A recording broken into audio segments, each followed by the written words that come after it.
Electricast.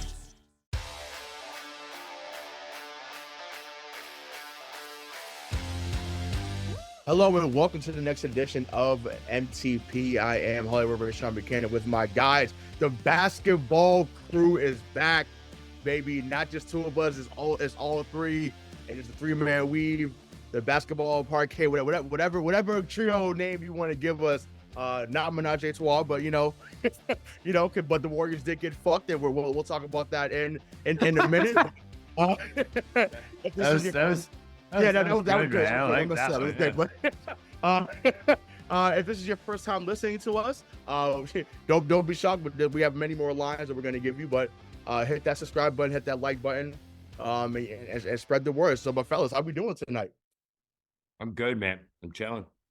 Here for another night of Celtics basketball. Like we said last week, man, we're really going to start jumping in here. And, I feel like this is a great fucking second podcast to really dive in here on these C's. What a fucking ass kicking the other night, man. What a fucking ass kicking that was. I liked your show the other day, the two of you. I checked it out. I listened to the whole thing, waiting for you to do my idea, and then you never fucking did it. I was like, well, I enjoyed the show anyway. I was like, now I have to fucking do it. Stay tuned for another Celtics show this week where we have a gimmick. Oh. Here you go. Listen, we keep it's the tease, the big market tease. Got to do the big market tease. Yeah, keep them wanting more. Well, listen, there's not much more to want if you're a Boston Celtics fan, unless until we get to the playoffs. They are currently on an 11-game winning streak. It was an 8-game winning streak when Bobby and I came through the airwaves last week. But now 11 games strong. They're about to hit a 5-game mostly West Coast road trip coming up, and we'll talk about that later on in the show. But man, they beat Philly, I think 116-102 on Tuesday. They beat Dallas 138-110. And then obviously yesterday, as we record this on a Monday, 140-88, man. So DK, I'll start with you and get your thoughts, because me and Bobby have skewed our thoughts last week, but I wanted to get your take on just what you've been seeing with them, not just during the win streak, but really throughout the season thus far. They're just so fucking sick. Like, they're just so sick. Like, I am struggling to find nuance when watching this is juggernaut Celtics team, because I know exactly what you're fucking talking about. I'm at a loss to really dissect them when I watch them, because I have a sensory overload when I watch them play basketball now. Whoever gets the ball gives me a nice endorphin rush. Every few seconds I'm going oh yeah, Drew Holiday. Oh yeah, Derek White. Oh yeah, Kristaps Porzingis, even though in this game we didn't get to enjoy that. But I guess I get the sensory overload that I watch every time they come on my screen was tripled watching the Golden State Warriors game, because it was 21-21, and it kind of looked like both teams were all right, let's just warm up for a second. Everybody can just kind of get up and down the court. Nobody will really clog the paint for a second. Let's just all see where we're at. But then Draymond, I think right around the Celtics had 11 to 13 points. Draymond started doing this thing where he was switching on to JB every time and then being shoot, fucking shoot. Now, this is the same guy that's been on his podcast being I got in Jaylen Brown's head. He's a fucking bitch, blah, blah, blah. I don't think he said he was a bitch, but you know what I mean.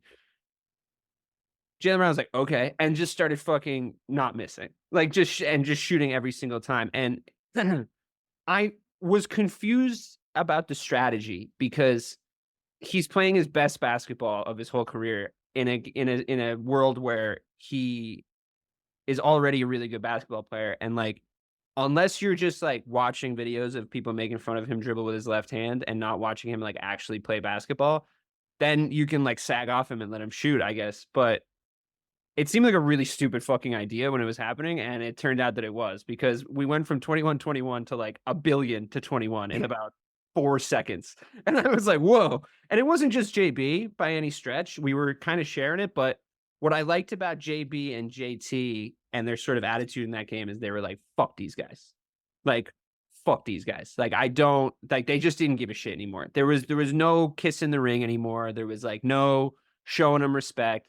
They were like, oh, you guys get up and down the floor. We get up and down the floor. Watch this. And they just started running, and the parallels to what the great Golden State team of like 2017 are there, like the fact that they're not losing that many games. I mean, we've already lost 12, so fine, but they're not losing that many games. Isn't that fucking crazy? We've already lost more games than they lost that whole fucking season. I know. I mean, but we also you have to remember, I think the birth of this era's rivalry with them was it was those games super hard. 100%. Yeah, we played them super fucking hard that season. Like they lost their first game that season, the game after they played us, because we fucking went at them as hard as we could.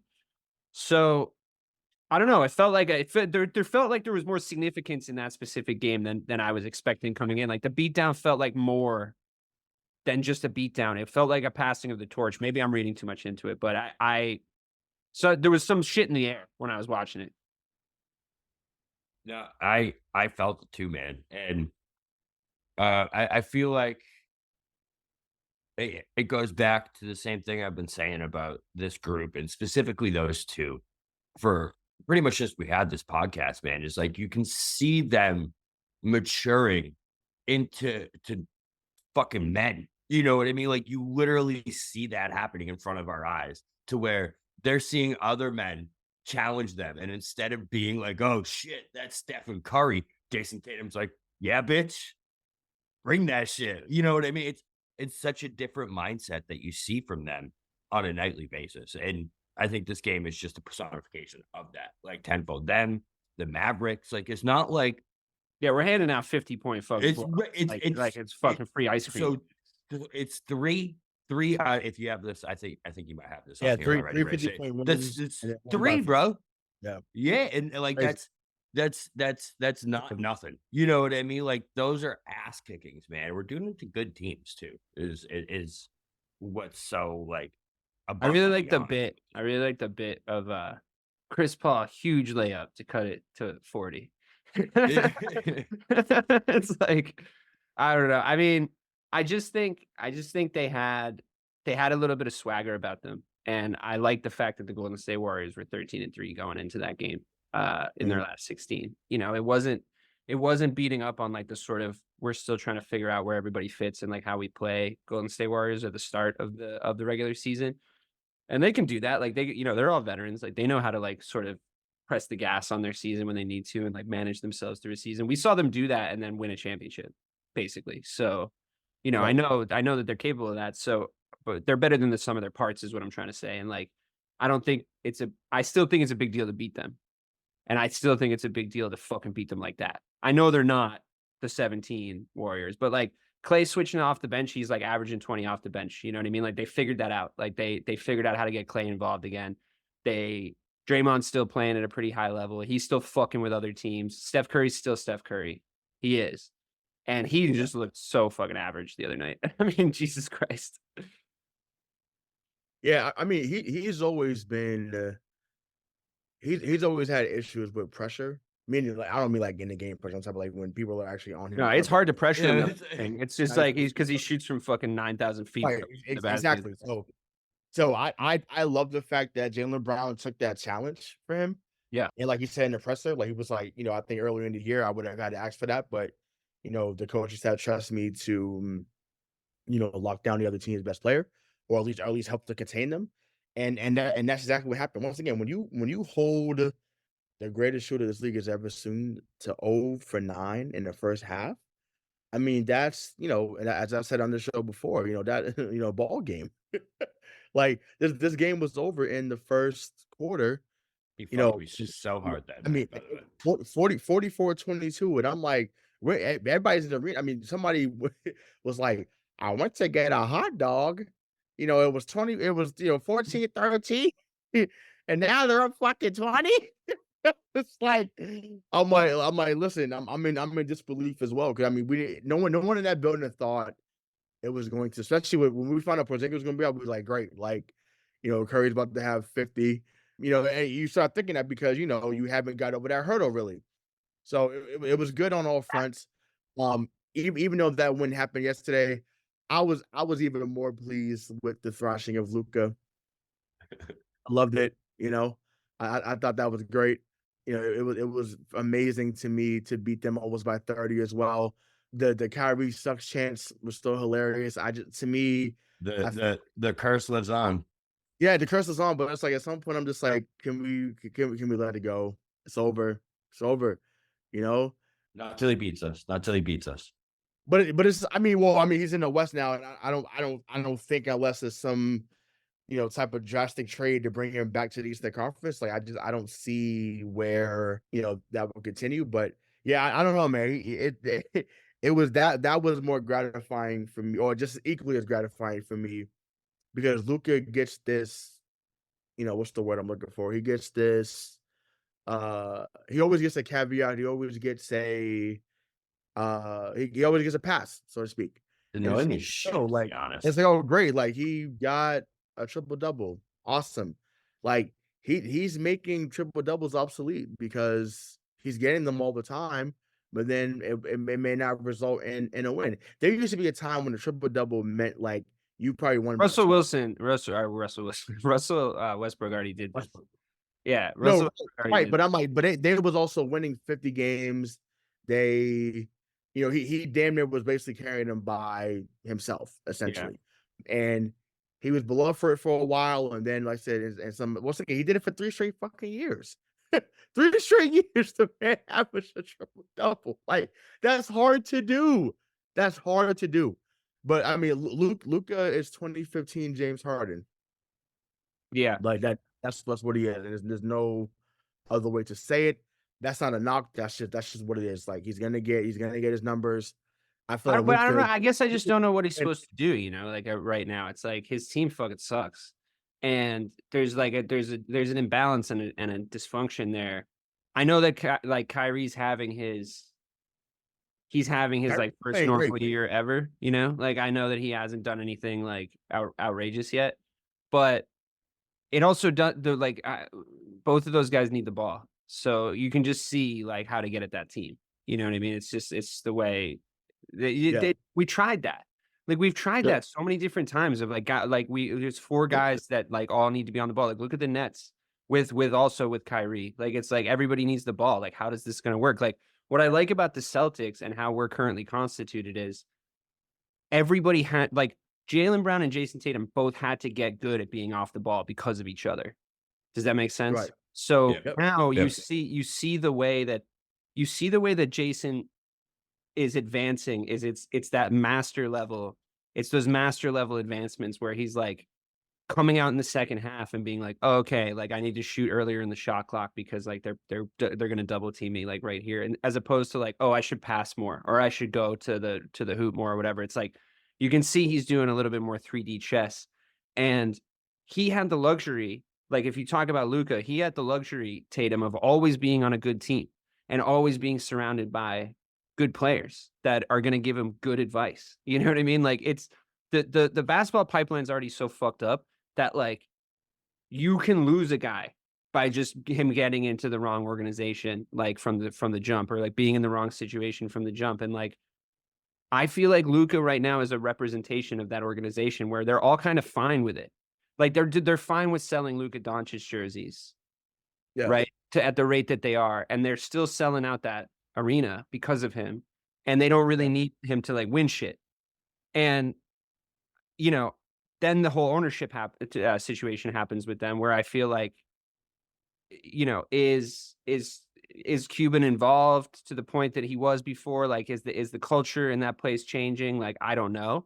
So yes, because he was there Sunday. I saw him. We talked. Well, being there and being like, present in basketball operations on a day-to-day basis is different, right? And like, well, because he used to be like Cuban is very hands for a while.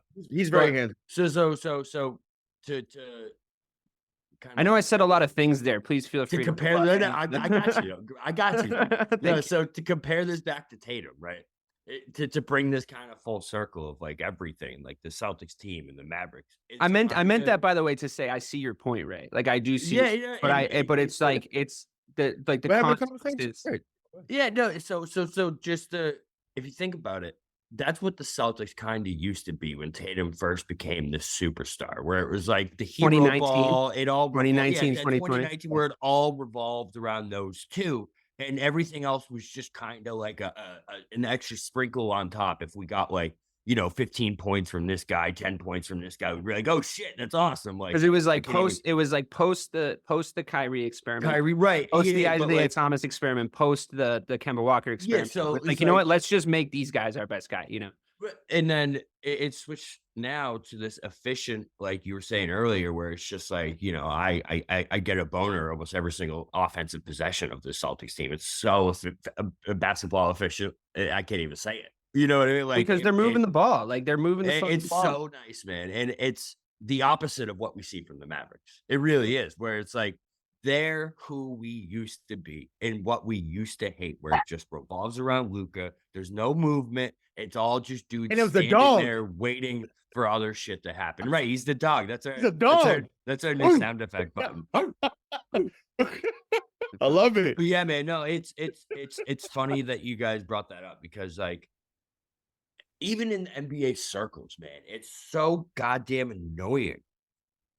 The pedestal that Luka Doncic is on. Like, I get it. I do. He's amazing to watch. He's so fun to watch, man.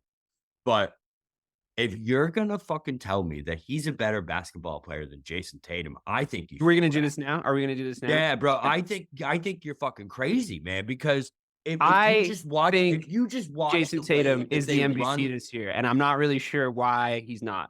Like, I'm genuinely not sure why he's not. It's blasphemy, bro, that he's even in that same fucking conversation. Right. Yeah, like, just watch them on a nightly basis. And if you actually can watch every game that these two play, right, and tell me that Luka Doncic is performing at the same level as Jayson fucking Tatum, you are out of your goddamn tree. They're playing in two different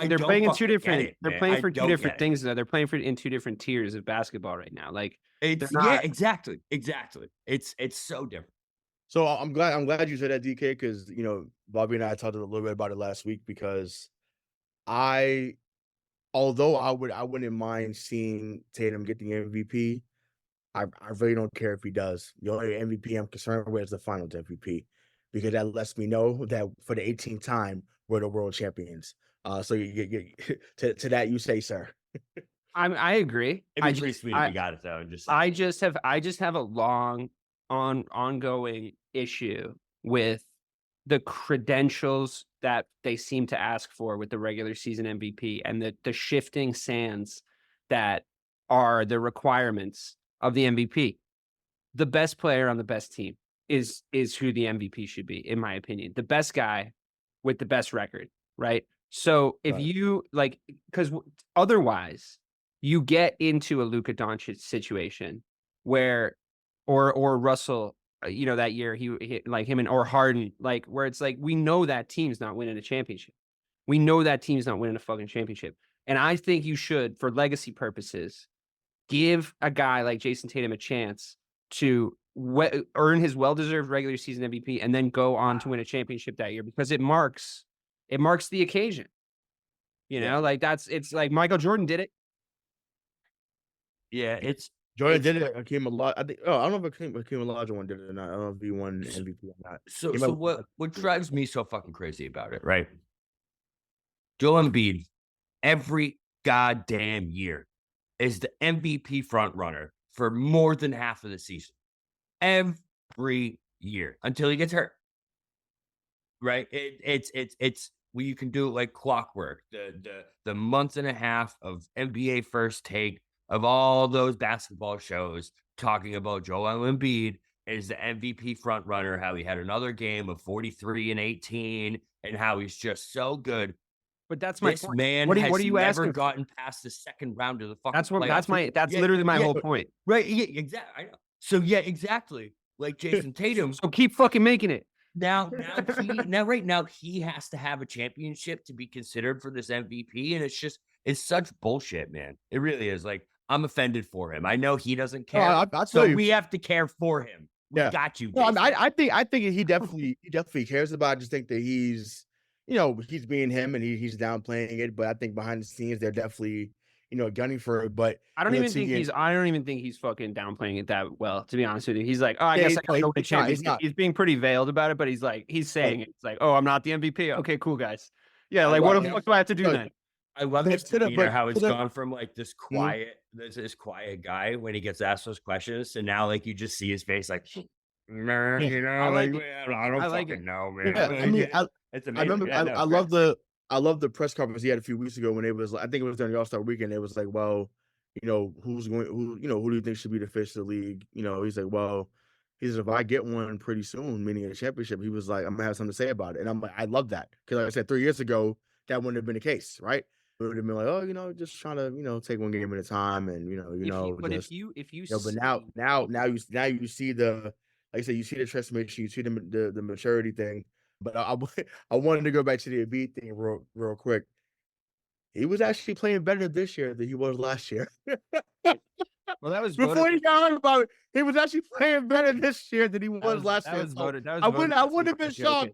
I wouldn't have been shocked that had he won it, because he looked a little bit better than he did last year, and I was like, wow, this is crazy that he's even better right now than he was even during the MVP. Last year's was fucking stupid though, because Jokic was the fucking MVP last year, like bar none. So it's just like, this is what I'm talking about. It's like, why are you devaluing your own award, NBA? Like, why are you making your own award stupider by like, because to me, I'm just like, you can be a totalitarian about that, like you can just be like, Adam Silver decides the fucking MVP, like, or like the board of directors votes the fucking MVP, like. It's the same thing with the All-Star game. It's like, they don't, the NBA brass, and I'm not even like an Adam Silver hater, to be honest with you. Like, I don't think he's a bad commissioner, like, especially if you avail yourself of other sports and you're like, you've dealt with Roger Goodell at any point, like via your team, you're not like gonna be really mad at Adam Silver, right? But I think there's like a fundamental lack of understanding that real basketball fans, in my opinion, when you watch the NBA, you are there to see ballers, right? Like, you're there to see like cool shit happen. You're there to see like people not give a fuck and do like feats of athleticism. But there's a certain attitude about the NBA that I like in my favorite representative eras. And I think if you lock down the MVP award to make it make sense year on year, and everybody understands what the requirements are, it's like, be the best player on the best fucking team. Like, be like, you could name the MVP like the Hakeem Olajuwon award, or like the Michael Jordan award, or something cool like that, right? Where it's like, this is what we're asking for. We're asking for you to be the best player in the league. And what happened, I think, is that LeBron fucked it up. Not on purpose, but I think we just had a long period of time where he would have been the MVP every single year by my criteria, and Bobby's agreeing with me criteria. We would have had probably 10 straight seasons of LeBron James as the MVP, and it would have been stupid to pick anybody else. And I'm actually sitting here saying, that's fine. Right. That's fine. What? But even in another sport, Wayne Gretzky won 9 straight. I know. Wayne Gretzky won 9 straight. But like, then look at Wayne Gretzky. Gretzky. He was by far the best fucking player ever. But look at Wayne Gretzky's numbers, right? Unreal. If his numbers didn't result in him being the MVP, if all you knew about hockey was those two facts, you would think the MVP award was fucking stupid, right? Because you'd be like, well, I'm not even advocating for the best statistical guy, because we have that wrinkle that we discussed already, which is being the best guy on a shitty team. You know what I mean? Like, you can inflate your numbers because you have the fucking ball all the time. Barkley was just talking about Tim Duncan and how Tim Duncan was a better player. And it was like, well, your numbers were higher. The host was like, your numbers are higher. He's like, yeah, dude, but like, Timmy didn't need to like have the ball in his hands at all times. Like, he had to like move the ball around. When you watch Jayson Tatum play, he's full on court general now. Like, he's full blown, like, just running the game. He's letting it come to him. He's going with the ebb and flow of the game. He's not ever letting it get on top of him. If he's not shooting well, he does other shit now. It's like, to me, the MVP is just the best guy. And to me, I mean, it's so clear that he's been the best guy all year, because look at his team. Like, we're fucking killing everybody. So, I mean, obviously, the fucking guy that grew up in Massachusetts on the fucking sports podcast about Massachusetts sports is going to want Jayson Tatum to be the MVP. But I do really feel like we have a fucking case. And I want one. I want an MVP. I want one. I want to be the team with the MVP. That's what I want. We haven't had one since Bird, right? Listen, there's okay, and there, Jayson Tatum's already done something that Bird hasn't. Like I just don't understand why the goalposts are different for him to be a superstar than it is to anyone else. Like, I know he's a star right now, but like, he's not a top 3 guy. Bro, he averaged 30 points per game last year.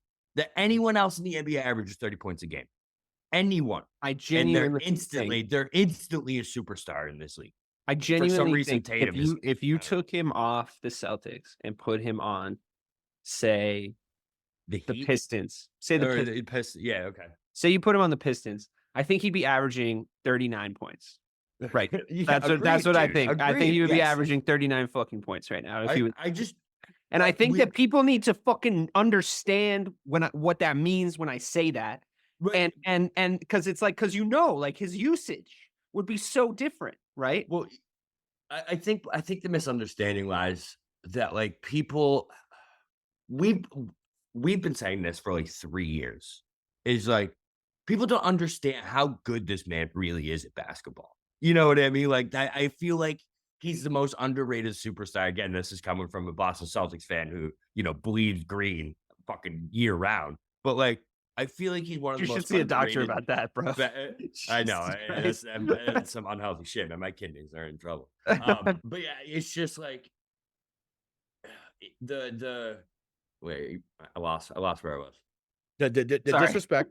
Kidneys, bro. Kidneys get in my head. I was like, hypochondriac. Are my kidneys okay? Do I need to go to the doctor?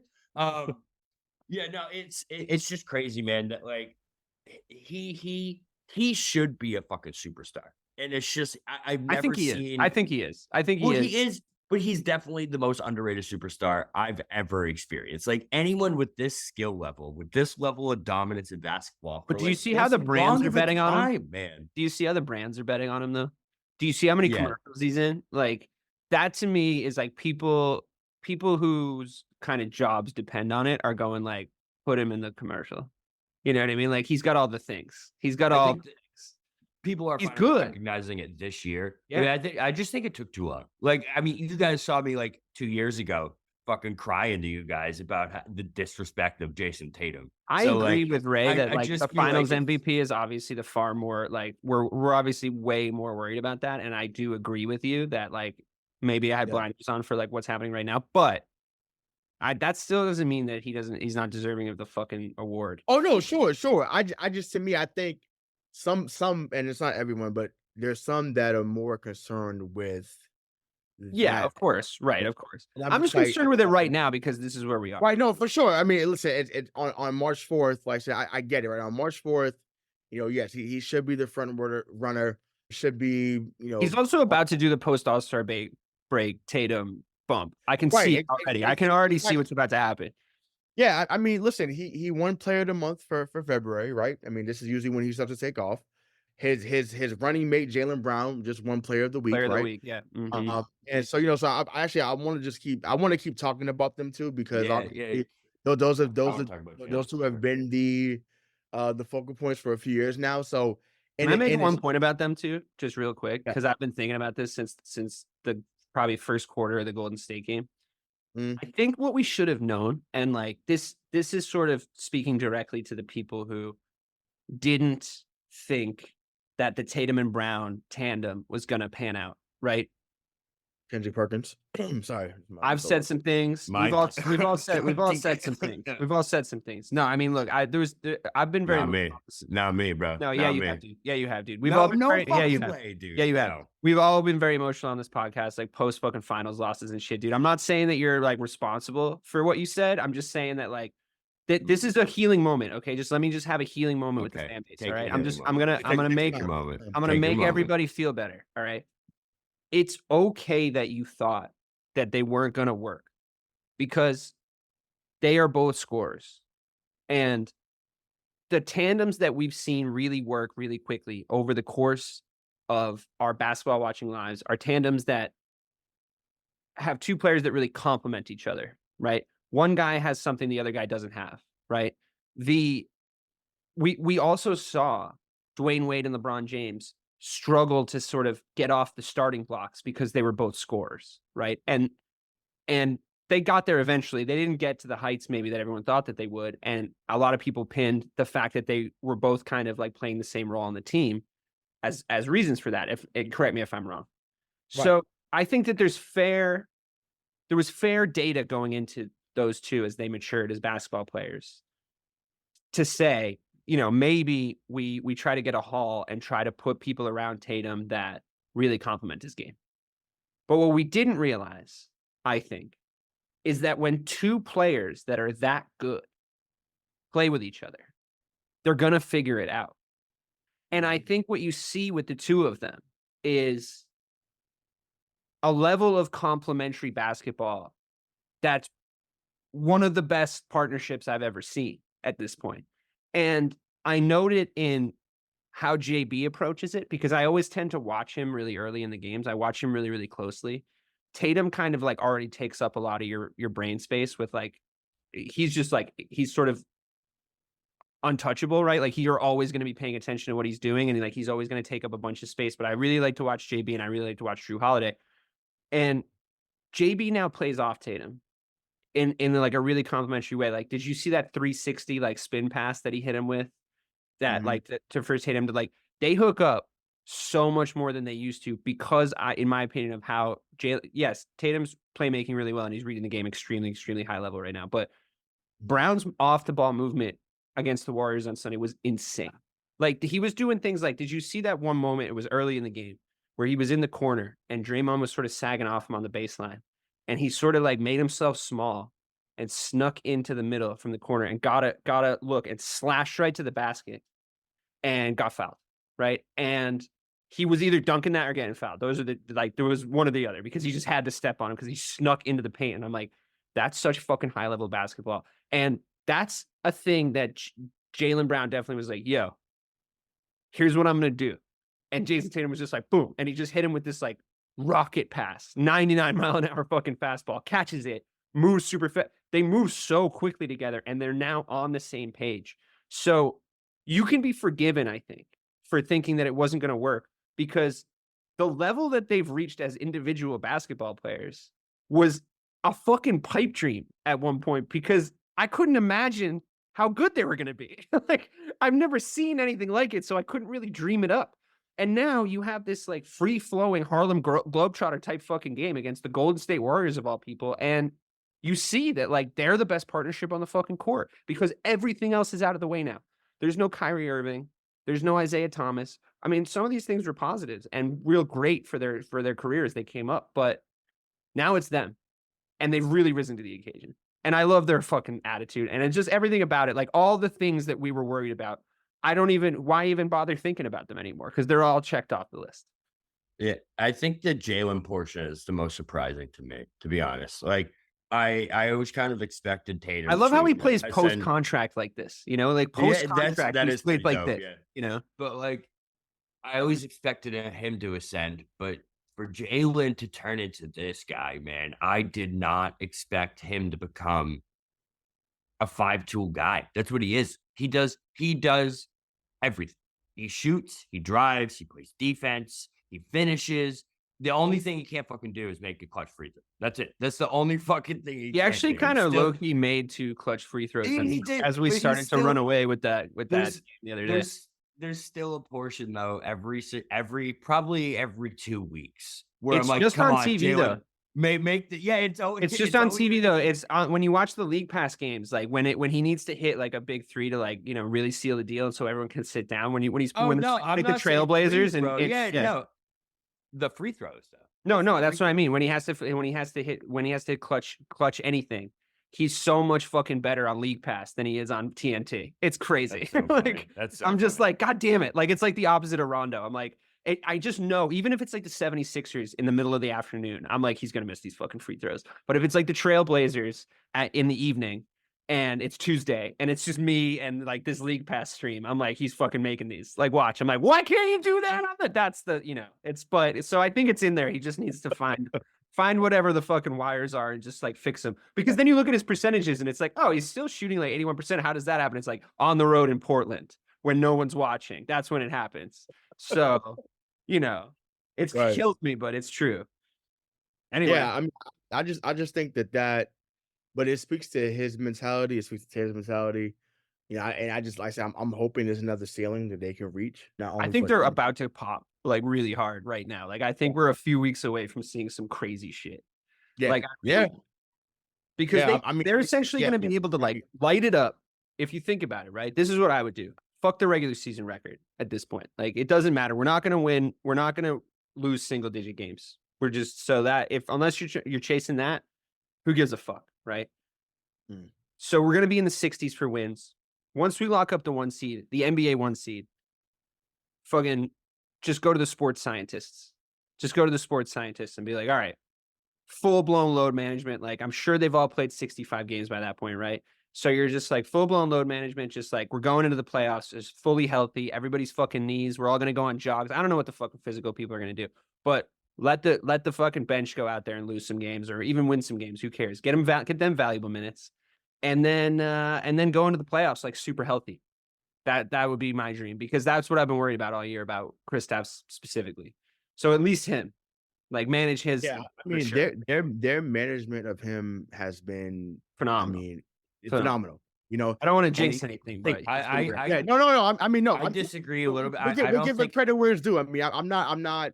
Obviously, nothing is absolutely like we get that, but to you and I credit, Dave. Like we did a show right after that happened, right after the trade happened, and that was the major concern we had was like how would they manage his his minutes, but when they're being teams, he's only played between 28 to 32 minutes most nights. That's what I'm saying. The in-game minute management's been really good. I think It's been great. Now early in the season, I felt like Joe didn't get a good handle. Like I think Joe was trying to get out to a really great start. So can we do a little Joe if we have time? Actually, for sure we get into that right after this. But I was like, wow, it was crazy how how much he was playing early on, but then as they started to figure out the rotations and trust more guys, that's where we saw Joe and company scale it back. And like I said, it's been nothing but greatness. But yeah, we can get into coaching. Like I said, me and Bobby talked a little bit about it last week. So I'll ask you because I felt like no one was harder on Missoula, probably than you and I,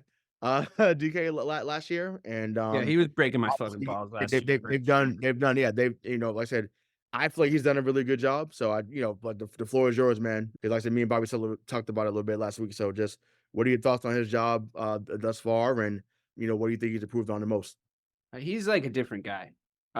What I think he's improved on the most is like the shit that comes out of his mouth in the middle of a game. That's absolutely what I think he's improved on most because now he's talking about basketball when he says shit and when he's like mic'd up, he's like making points about basketball and the game that's going on in front of him, which I hate to tell everybody that is not what was happening when we were like losing to the Heat in those first 3 games of the playoffs. Like he basically was saying nonsense sentences in the fucking playoffs that made no fucking sense. And he wasn't coaching the team.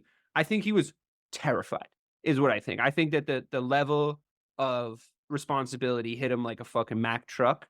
And I think that's okay. You give a shit, which I think is kind of a lot of what I look for in the people that, I work with. I want you to give a fuck. That's that's the ground floor. I just want you to care.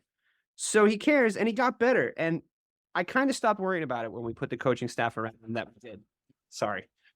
God damn it. Fucking dog. Okay, sorry, you're getting emotional about it. It's okay. All right. So annoying.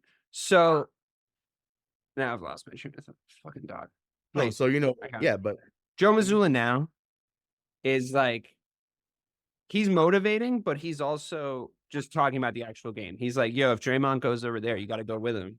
And I'm like, oh, great. Like you're coaching the fucking basketball team. Thank God. Like we're finally doing it, So all that being said, I think he's improved. I think he's a better coach now. And I think he's been elevated by the people around him. So I like Joe Mazzulla now. I think he's not fucking hurting the team anymore. So yeah, I mean, but now, I mean, obviously being almost a year removed for it, think about it. He was way over his head, and they were a sprained ankle away from the finals. Yeah, it's just like, hey, you know what I'm saying? So it's just like when I look back, I'm like, oh my God, like to be thrown into that type of scenario and you were a sprained ankle away from the finals, like that says a lot about how the team responded to him. And once again, he clearly still has a voice with them because for them to be 49-12 or 48-12, going into going into game 60 of the year, or 61, I should say, of the year, is remarkable to see. And once again, like I have my issues with the timeouts. I have my issues with some things that were being said. But yeah, that his preparedness, his calmness is starting to seep through, I think, for the rest of the team. And, you know, I think that, they've been more humble about their approach. I think that they have not, like they said, they haven't skipped any steps in the process so far. So I'm just excited for them and excited for him to see how he grows as a coach because once again, we need him to do well if we want to do well as well. It's obviously he's not the biggest focal point, but we need someone competent. And he's been competent. Sam Cassell, Charles Lee, you name it, like those guys have been there doing their thing. So and like you said, you're only as good as the people around you. And for him to make the hires that he did in the offseason, let me know, like you said, that he cared about his performance, but he cared about the team's performance overall as they try to pursue Ben 18. So The vibes are a lot better. The vibes yeah, are yeah, immaculate. sure. Yeah, The exactly. vibes are tenfold the other way, man. It's he just has control now. You know what I mean? Like you see a real trust from the players of the things that he's saying. And the fact, listen, you don't have an almost all-time efficient offense without a coach running the shit. You know what I mean? Like you can have a great team and have a shitty coach and just have the players kind of, doing their thing and to have the level of efficiency that this team does on a night in and night out basis. I said that right? Yeah. Yeah. You got to give credit to the coach. You have to. You know what I mean? There's no other way to say it, man. Yeah, I also think Brad deserves some credit too because I think those sort of pH balance of the locker room, the chemistry balance of the locker room, is really took priority when he was making moves to like really tweak it at the end, like post Porzingis, post Rob and Marcus leaving. Like he's like, we're gonna protect the sanctity of the chemistry of this locker room when we bring guys in. And like I know you had this on your agenda, Ray, like the point differential. The point differential being what it is. You said on the best since 08, but when you look at those other teams that were in that range of that point differential in the regular season, like it's the 2017 Warriors, it's like one of the Shaq and Kobe Laker teams, I think, like a Michael Jordan Bulls team. It's like you're among all-time great teams. And I know that we bang on about the regular season versus the playoffs and how it could all go to shit. But I mean, I said this real early on in this season of basketball. I was like, I think we've maybe played like 5 or 6 games, and me and you did a show, Ray, just us. And I was like, I'm not scared of anybody in the East, like at all, like not even a little. The only team I have on my mind is the Denver Nuggets. Yeah, no, I mean, and that rightfully so. I mean, I think that they've proven their value against every other team in the East. Once again, you sweep the Heat. Once again, outside of that one blowout against the Bucks, you've handed them pretty easy. And you still got one more matchup against them, and actually in a couple of weeks, actually on the 21st. So you got that. But yeah, they once again they move the ball. They defended a high level. And it's everything that Brad Stevens was talking about, but they've ratcheted it up, on another level. But I want to get back to Brad a little bit and then now talk about the job he's done outside of the Jays, right? So obviously, Wait, can I make one more point before you do? Yeah, go ahead, yeah. So what's so crazy to me too, to add on to this efficiency thing, is that they lead the league. They might at least top 3 in 3 points attempted. Yeah. I've never seen a team be by far and away the most efficient team in basketball, also being top 3 in 3 points attempted. It's just such a wild combination that this team has right now. And the reason I'm not worried about the playoffs and them falling off is because that's the thing that carries in playoff basketball. If you have an efficient offense that converts what we call it more than 50 to 55% of the time down the floor, like Mhm. you're gonna do pretty damn well in the playoffs, Right. man. You know what I mean? Like you just are, because you're not gonna get stagnant, and that's what kills playoff. Well, that's what, I've said it, actually we've all said it on the show. When you're able to score from every level, it makes you different. Yeah. You finally have that. No, we can literally score however we want. It's Yeah, crazy. and once again, it's not a shot to those in the past, 'cause once again, this skill set was different, and that's okay. But going to what the modern NBA is looking for, you needed a guy that can post up as well as Porzingis, but also shoot it. And he has been, I said, the ultimate curveball, as they kept saying throughout the offseason and throughout the year so far. And yeah, like I said, and so far it's working, and it's working very, very well.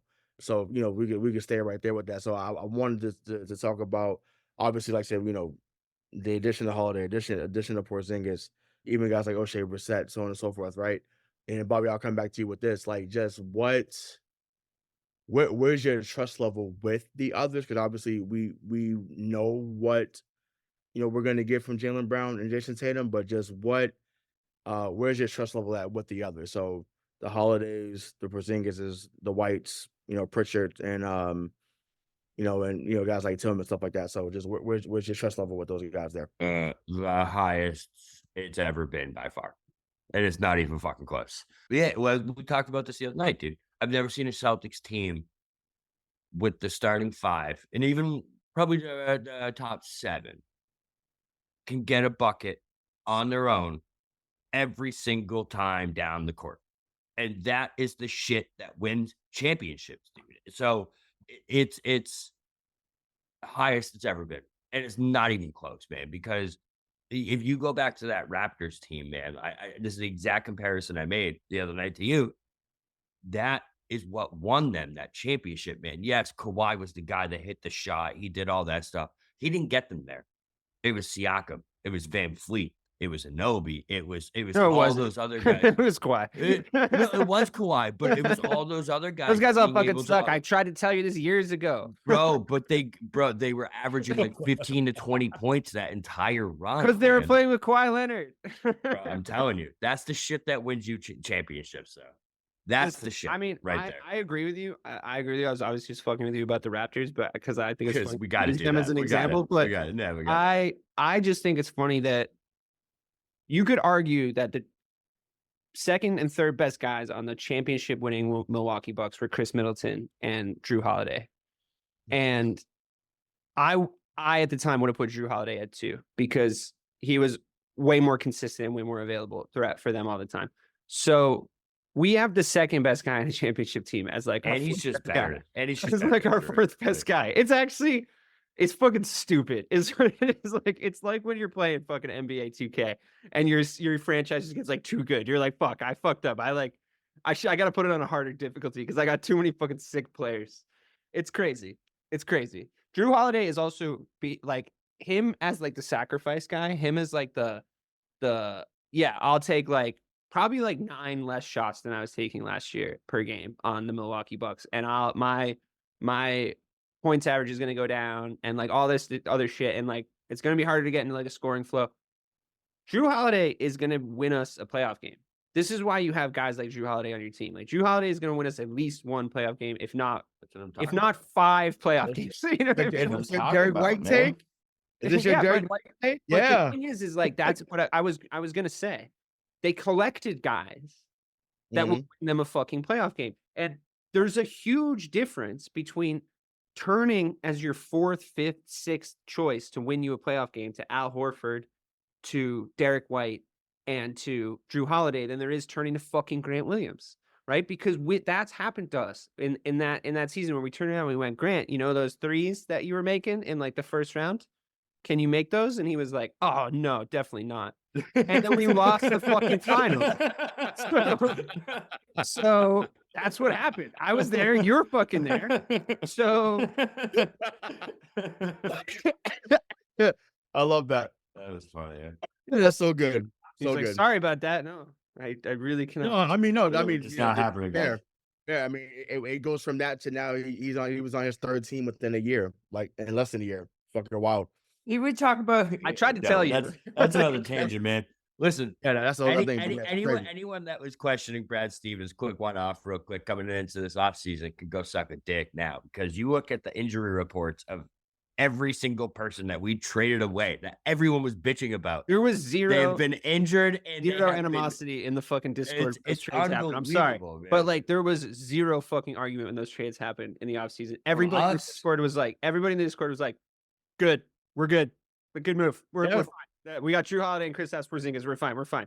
Like Kristaps, I was Robert Williams for Marcus crazy. Smart and Malcolm Brogdon. And Robert Williams. Dude. That's what we gave up, bro. Come on. Kristaps Porzingis was the upgrade to Time Lord. It is not close. Like It's not like close. the upgrade Not is close. fucking bananas. Like it's not even fucking on the same stratosphere. The team is so much better. Well, You- Kristaps you know is a what's top crazy? 50. He's a top 50 player in the NBA. Easy, Yeah, no, fact. easy top 50. And Yeah. Robert Williams isn't sniffing the top. We're not going to be 1. able to retain Drew Yeah. Holiday, by the way. This is last season with us, so you just have to prepare for that emotionally. I hope we win. No, I think they resign him. They resign him. He's going to be expensive. Yeah, but I'm like, if they win a championship, that's a real easy decision. Fuck that. Yeah. Keep the band Yeah, together. but I that don't might care be. That might be. He's like, I got my ship. I got 2. But No, Drew he- hasn't. he- Drew he's hasn't still- really gotten like a payday yet. He could actually still opt in if that was the case and then leave next year. So he wouldn't be a free agent now. I would just be worried about teams with cap space coming in and just being like, "Yo, like this guy's won 2 NBA championships on 2 different teams." Like, Oh, cap sure. all the Sure. money. But Like, like, I if could I see was the him, I would Heat. rather I up could in see the the- sunset. respect. That's all we're respect Yeah. to say, hey, we value what you've done in a short amount of time. Once again, this is if they win. So we value what you've done in a short amount of time. We want you to end your career here. Period. And once I again, want Brad that. Stevens, I want that. I to me that makes the most sense. You know, and it'd be. I mean, granted, I don't know what the number would be, but like I said, if he does them a favor and opts out, and then they give him, a 3-year extension or whatever, then who knows? But kind of like how they looked out for Al too. So we'll see. But yeah, I just it's amazing to me. Like I'm still in a shock that that's what the upgrade has been. Like I said, I know. but it's funny because we actually saw a guy the other night that I think is going to be what we had wanted Rob Williams to be, and he plays in Dallas. His name is Derek Lively.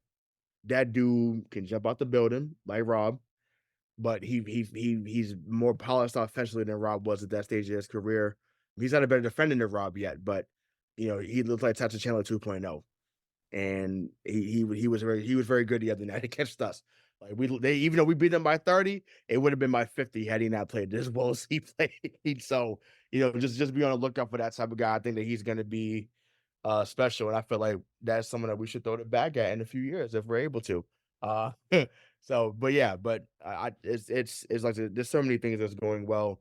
But before we close, I want to get into the 5-game road trip that we have with going out west. So, we got Cleveland, Denver, Phoenix, Utah. No, Cleveland, Denver, Phoenix, Portland, and Utah, and then Utah on the 12th. So, DK, I'll start with you. Just what are you looking to see in this 5-game road trip, and what would a successful trip look like in your opinion? 5-0. 5-0, okay. At this point, I mean, well, we did our preview show, Ray, and you were like, "What's your regular season prediction?" And I said 82-0, and I'm only 12 games off. I'm just like, I don't even think that's that bad when you're predicting basketball records, to be honest with you. And because there's a lot of games that you play throughout the season, so yeah, it's the teams that we're playing. I think we should be able to beat all of them. With that being said, you pointed out in your rundown, which I didn't realize when I was looking ahead at their schedule on my own, that those are back-to-back games, Utah and Portland, yeah. So I think there's a chance we could lose that Utah game just because they're kind of weirdly good. And it's the second night of a back-to-back. Is that right? Or is it the first night? Yep. Well, so yeah, Portland is Monday, and then Utah it's the end of the road trip. Like, there's a lot I of think we things might lose that Utah game, and I will be if we were to lose any of those games, that would be the one I was the most fine with because of all those reasons. I'd be like, you know what? They probably just want to go home at this point. It's fine. Like, that schedule sucks. You guys can just like play at 60%, and if you can win at 60%, great. You just jack up threes all night. I don't care. Like at that point, who fucking cares? So 4-1 would be nice, but I've come to expect good road trips from this current iteration of this team, which is also a difference from last year. I mean, we took a whooping on the West Coast last year around this time, if you remember. It was like February, March. We came. I know this is like more of a, we're going more kind of up Midwest, Pacific Northwest, but we took a smackdown in Texas and a smackdown in California last year, right around this time. It was like February, I think. And I'm glad that's not on the fucking cards for this team, to be honest with you. I just think it's a better overall team, and we can go a little deeper, quickly. I've had my fair share to say about Peyton Pritchard, and I still think defensively in certain situations in the playoffs, I'm not a huge fan of him existing, but I think he's done a really good job carrying the kind of bench in the regular season. You can't really fault him. Like he's kind of been the stalwart of the next group, and I think he's a good little player. I just defensively, in playoff situations, like he could just get fucking eaten. So I'm just a little like the Bucks. The way the Bucks are so fucking long, when we inevitably have to play them, Damian Lillard will just have him on toast. It would be so ugly. So we just have to be careful about the matchups and stuff as we go in. But yeah, I mean, I think on the road, if we can, I want to manage their bodies and their minutes now at this point. I know that's boring, but I do. Bobby? Yeah, man. I think that Denver game's huge test. I'm looking forward to that one. I can't wait to watch that game personally.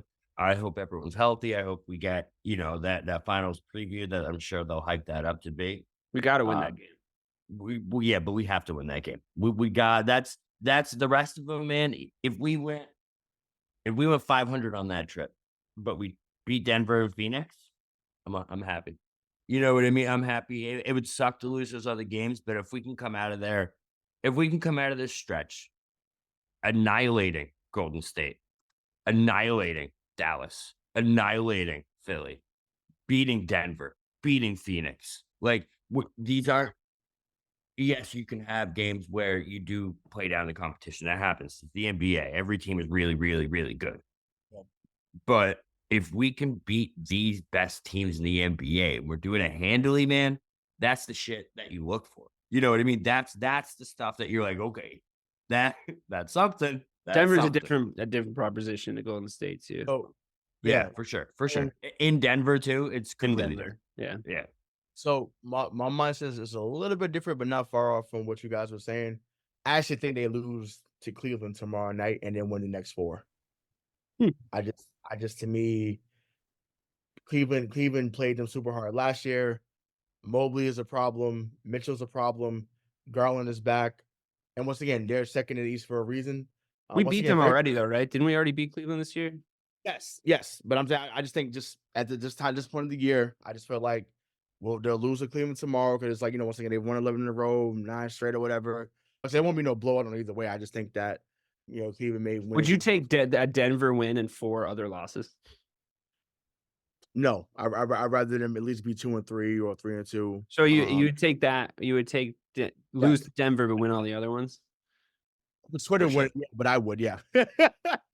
So Twitter would, what are you doing, bestie? So they'd be in their fuck your feelings. But 4-1, it would be awesome. But like I said, I think they lose to Cleveland tomorrow, and then I think they go in there and beat, and I think they go in there and smack Denver, honestly. And the reason why I say that, once again, if we're comparing them to the championship team, remember when they did the Texas Triangle, and Houston at that time had won 22 in a row. And granted, Yao Ming was balling, McGrady was balling, guys like Chuck Hayes. If you know, that's a nice little throwback in there. He was balling, and we came in there and blew them out the building.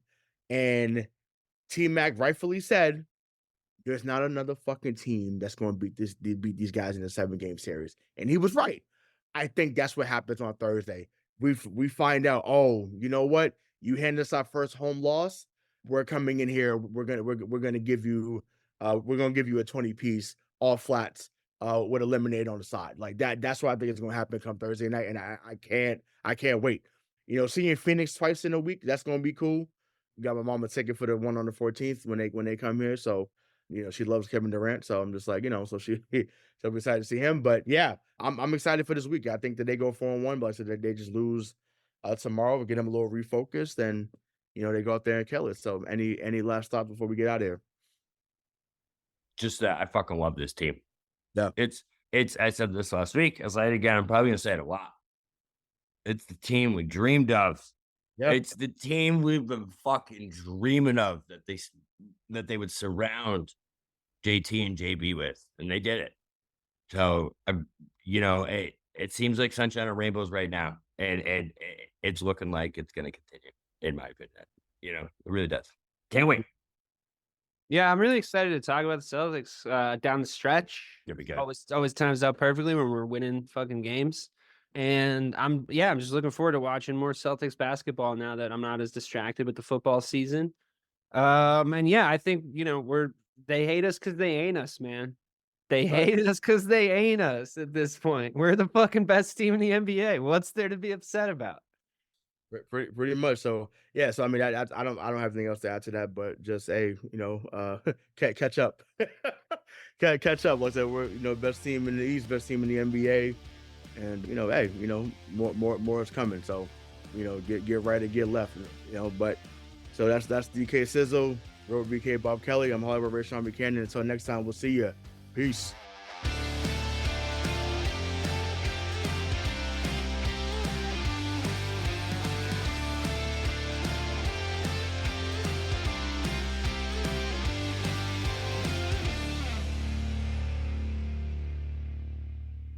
Welcome to Ringside with Ray and Prince. My name is Ray Leonard Jr. Oh, is that the set? No, that's just my dad. My name is Prince Daniels Jr. Daniels again with a big home touchdown. On this show, we come to humanize Athletes, entertainers, business executives. We're going to see what makes them tick. Tuesdays, 10 a.m. Pacific time on Spotify, Apple, Amazon, and wherever you get your podcasts. We'll see you there. Peace and power. Electricast. Miles, are you ready to record our promo for Season 2 of the Wannabet podcast? David, have you ever seen a grown man naked? Miles, we're not here to quote lines from Airplane. We're here to tell people that Season 2 starts August 18th. But I like Airplane. I know you do, but Wannabet is a sports betting podcast. Each week we bet $1,000 on the NFL teams and games that we love. Well, that sounds like fun. It is fun. And last year you picked over 60% of your games correctly. How'd you do? We're not talking about that. We are telling people that they can find us every Friday. So no more movie quotes. Roger. Electricast. Electricast.